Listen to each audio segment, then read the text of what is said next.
प्रतिष्ठा, परंपरा, अनुशासन, नैतिकता, मर्यादा, यूपी के चुनाव में इन शब्दों का दूर दूर तक कोई वास्ता दिखाई नहीं दे रहा है। उत्तर प्रदेश के चुनाव में मुद्दों पर बातें कम हो रही हैं और मुद्दों से हटकर एक दूसरे पर पर्सनल कमेंट और टांग खिंचाई ज्यादा हो रही है।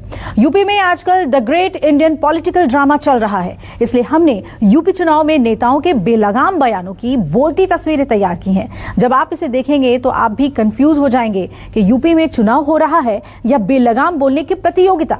ये रिपोर्ट देखिए।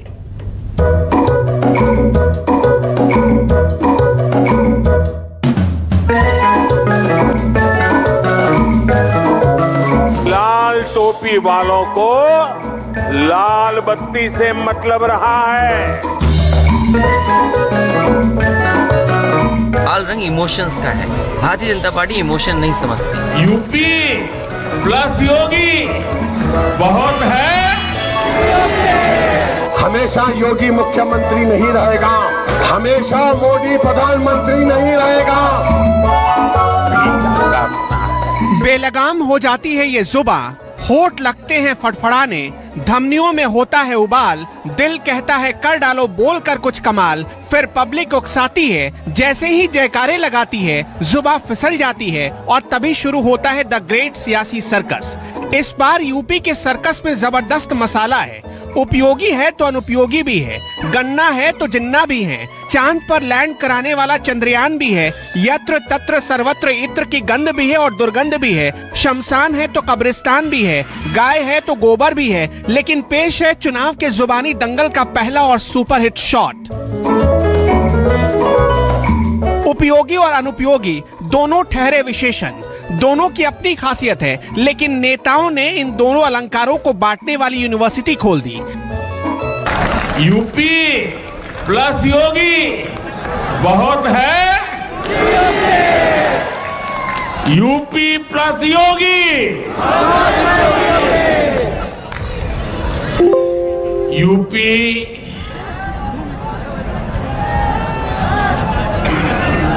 UPYOGI,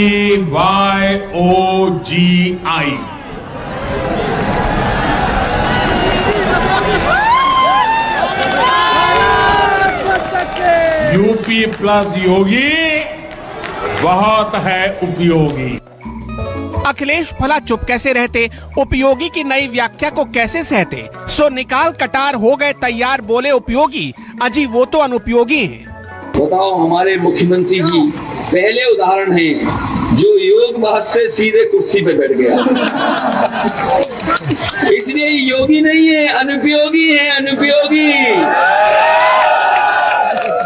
इनका नाम आज से अनुपयोगी विश्व नाम है। और अनुपयोगी इसलिए कि 24 घंटे काम करते हैं और फिर बेरोजगारी बढ़ा देते हैं। कैसे मुख्यमंत्री ये 24 घंटे काम करते हैं लेकिन बेरोजगारी बढ़ा रहे हैं। अब नेताजी उपयोगी अनुपयोगी की कविता पाठ कर रहे थे तो कार्यकर्ता काहे पीछे हटते। जिसके सामने माइक लग जाए वही उपयोगी अनुपयोगी समझाने लगता। वैसे जुमलेबाजी के बीच जन्मे उपयोगी और अनुपयोगी शब्द ने सियासी आंच को तेज कर डाला था। तभी आ गया बुल। गाय गोरू की पॉलिटिक्स तो यूपी में बहुत देखी आपने, अब की बार बुल देखिए। बाबा मुख्यमंत्री जो हैं ये जाने वाले हैं, अब लौट के नहीं आएंगे। ये बाबा मुख्यमंत्री लौट के नहीं आने वाले। और ये बाबा मुख्यमंत्री अकेले नहीं जाएंगे, इनके साथ बुल भी चला जाएगा और बुलडोजर भी चला जाएगा। इसलिए आने वाले समय में जहां बीजेपी का सफाया होगा वहीं बाबा मुख्यमंत्री का भी सफाया होगा और बुल और बुलडोजर का भी सफाया होगा। अखिलेश ने बुल के गले में घंटी तो बांध दी, जाहिर सी बात है इसके बाद बुल कोई गुल खिलाने ही वाला था। बुल का बुलबुला निकाला आईटी की रेड ने, उसके बाद तो यत्र तत्र इत्र की सुगंध फैलने लगी। उनके राज में तो ठेले भर भर कर कैश के नोटों की गड्डियां मिल रही है, गड्डियां मिल रही है। इस समाजवादी इत्र की दुर्गंध पूरे यूपी में फैल चुकी। आज जब रेडें डल रही है उनके पेट में उबाल हो रहा है, उबाल हो रहा है। मित्रों, आपको तकलीफ है? इत्र कारोबारी पीयूष जैन के यहाँ छापेमारी हुई और दीवारों से खजाने निकले तो सियासी खजाना भी फीका लगने लगा। लेकिन करीब एक हफ्ते तक इस खजाने को सियासी एंगल देकर दोनों तरफ की दुकान चलती रही। बीजेपी ने एसपी पर ठीकरा फोड़ा और एसपी ने बीजेपी पर। हमारे बाबा मुख्यमंत्री को इत्र नहीं पसंद है, उन्हें दुर्गंध पसंद है। भाई ये तो सवाल ये है कि इत्र का कारोबार वो आगे बढ़ा सकता है जिसको सुगंध पसंद हो, जिसको सच्चे फूलों से पसंद हो। हमारे मुख्यमंत्री पूछे ये पेड़ का नाम क्या है, वो बता ही नहीं सकते। हाँ, सांड कौन सा ये बता सकते हैं। वादा है हिस्ट्री और अलजेब्रा पर बैन लगा दूंगा, बस एक बार दे दो साथ मेरा सरकार बना लूंगा। नहीं समझे अमा, इतने भी नासमझ ना बनो। राजनीति और टोपी का गहरा ताल्लुक रहा है। राजनीति की टोपी होती भी बड़ी जादुई है। कहने का मतलब कि टोपी पहनाते पहनाते चुनाव में अचानक लाल टोपी का जिक्र आ गया तो याद आई राजनीतिक टोपी। फिर तो सड़क से संसद तक लाल टोपी पर कोई लाल पीला होता रहा और कोई लाल पीला होने वालों के पलीते में आग लगाकर हाथ सेकता रहा। आज पूरा यूपी भली भांति जानता है कि लाल टोपी वालों को लाल बत्ती से मतलब रहा है। उनको आपके दुख तकलीफ से कोई लेना देना नहीं है। ये लाल टोपी वालों को सत्ता चाहिए, घोटालों के लिए, अपनी तिजोरी भरने के लिए, अवैध कब्जों के लिए।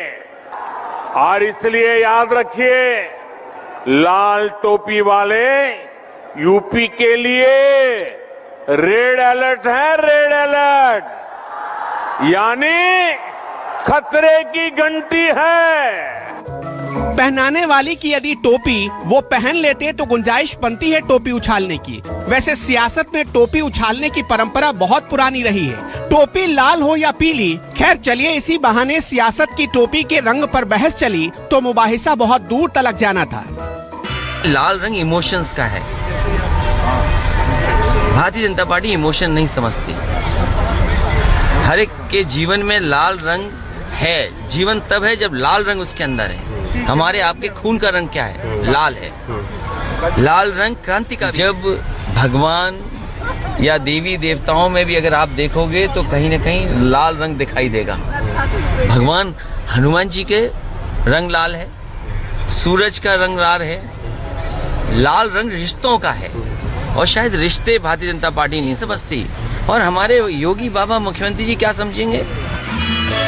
सियासत के ब्यूटी पार्लर में टोपी ने सबको ऐसा सजा दिया कि टीके की जरूरत ही नहीं पड़ी। वैसे ये संयोग है कि जितने दिन टोपी की मार्केट चली उतने दिन टीके की मार्केट मध्यम रही। मैं तो नहीं लगवाऊंगा अभी वैक्सीन, मैंने अपनी बात कह दी। और वो भी बीजेपी लगाएगी उसका भरोसा करूंगा मैं? अरे जाओ भाई, अरे अपनी सरकार आएगी सबको फ्री वैक्सीन लगेगी। जिस सरकार ने ताली थाली और हेलीकॉप्टर उड़ाए हों अस्पतालों पे, क्या जरूरत है इतनी बड़ी चेन? कोरोना या किसको कोरोना है बताइए आप? सरकार मान ही नहीं कोरोना, फिर क्यों लगा रहे हो आपने इतना ड्राई रन? ये सब सरकार ने कब माना कोरोना? कोरोना तब सरकार मानती है जब विपक्ष के लोग कुछ कार्यक्रम करें। कोविड उनके लिए, विपक्ष के लिए कि कोई कार्यक्रम न कर ले। यूपी तेरे चुनाव के भांति भांति के रंग। कैबिनेट मंत्री सुना होगा आपने, राज्य मंत्री भी सुना होगा। सुना तो स्वतंत्र प्रभार वाले मंत्रियों के बारे में भी होगा, लेकिन 86 विभागों के अलावा उत्तर प्रदेश में एक अद्भुत मंत्री का नाम सुनाई पड़ा। सियासी मर्यादाओं से इतर स्टूल मंत्री। स्टूल मंत्री, अब ये कौन सी नई बला है? बला नहीं, बयान है, जिसमें संस्कार नाम की कोई चीज नहीं, सम्मान नाम की कोई चीज नहीं। एक को पैदल पैदल कर दिया और भारतीय जनता पार्टी के उन्हीं के लोगों ने एक को स्टूल पे बैठा दिया। ये भारतीय जनता पार्टी की अंदरूनी लड़ाई है। ये डिप्टी सीएम किसने बना दिया इनको? इनको कूड़े का काम और नाली साहब का काम दोबारा दे देना चाहिए। नमस्कार, मैं हूं मानक गुप्ता। अगर आपको हमारा ये वीडियो पसंद आया हो तो इसे लाइक और शेयर जरूर करें। और हाँ, हमें सब्सक्राइब और फॉलो करना ना भूलें ताकि आप देश और दुनिया की कोई खबर मिस ना करें। तो जुड़े रहिए हमारे साथ और देखते रहिए न्यूज़ 24।